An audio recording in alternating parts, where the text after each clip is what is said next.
안녕하십니까, 이슈라디오입니다. 여러분, 오늘 우리는 한 남자의 마지막 길을 함께 기억하며 이야기를 시작하려 합니다. 평소 세상은 아직 따뜻하다고 믿으며 카메라 렌즈 뒤에서 아름다운 이야기를 담아내던 고 김창민 감독님, 그는 이제 우리 곁에 없습니다. 하지만 그가 마지막 순간에 남긴 선택은 숭고했습니다. 뇌사 판정 이후 4명의 생명을 살리고 떠난 그의 선택은 그 어떤 예술보다 위대한 사랑이었습니다. 하지만 죽음 이후의 현실은 결코 숭고하지 않았습니다. 오히려 추악하고 잔인했습니다.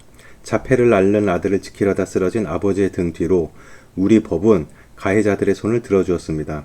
오늘은 이 사건의 이면에 숨겨진 잔인한 진실, 그리고 가해자보다 더 원망스러운 사법부의 판단을 아주 세밀하게 해부해 보겠습니다. 사건 당일 김 감독님은 평소처럼 아들과 산책 중이었습니다. 가해자 일행과 어깨가 부딪혔다는 아주 사소한 이유, 여기서부터 악몽이 시작됩니다. 가해자들은 단순히 길거리에서 다툰 게 아닙니다.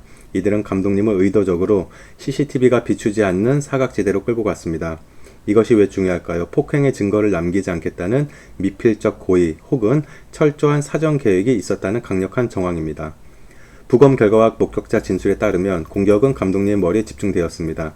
건장한 남성 여럿이 한 사람의 머리를 집중 타격했다는 것은 죽어도 상관없다는 살인 의도가 있었다고 봐야 합니다.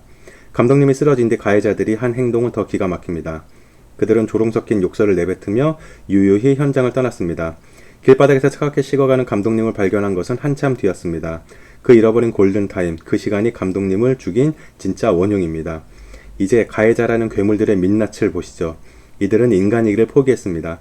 한 가해자는 사건 직후 유튜브에 출연해 내가 살해범이다 라며 낄낄거렸습니다. 이것은 단순한 과시가 아닙니다. 유가족의 고통을 유희로 소비한 인격적 살인입니다. 자기 행위가 범죄임을 인지하면서도 법이 무섭지 않다는 것을 온 천하에 공포한 셈입니다. 더 경악스러운 점은 이 가해자의 과거입니다. 이미 폭행 전과로 집행유예 기간 중이었습니다. 국가가 다시는 죄짓지 말라며 마지막으로 준 관용의 시간을 그는 사람을 죽이는 기회로 썼습니다. 집행유예 기간에 재범을 저지른 자는 더 강력하게 처벌해야 한다는 원칙이 우리 법에 분명히 있는데도 그는 왜 여전히 당당한 걸까요? 경찰은 사안의 중대성, 재범의 위험성, 가해자의 뻔뻔함을 근거로 구속영장을 신청했습니다. 당연한 조치였습니다. 하지만 판사는 이를 기각했습니다. 도주의 우려가 없다는 이유로요. 판사님, 우리는 당신들이 내뱉은 그 기계적인 이유 때문에 얼마나 많은 선량한 시민들이 죽어나갔는지 똑똑히 기억하고 있습니다. 사법부의 안일한 판단이 낳은 비극 어디 이번뿐입니까? 수많은 국민의 공분을 샀던 신당역 스토킹 살인 사건을 기억하십니까?